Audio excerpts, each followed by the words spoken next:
Sosok Justin Vicky, binaragawan meninggal saat latihan, pernah juara 1.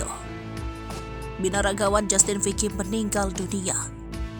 Ia tertimpa barbel seberat 210 kg yang ia coba diangkat saat di tempat gym pada Sabtu 15 Juli 2023. Video detik-detik Justin Vicky mencoba mengangkat barbel tersebut pun viral di media sosial.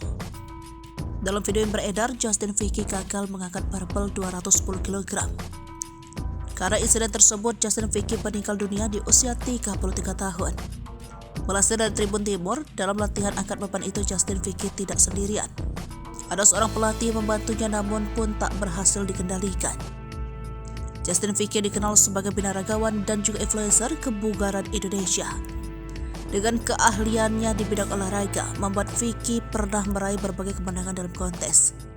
Binaragawan ini pernah menjadi juara 1 pada International Fitness and Bodybuilding Federation 2018.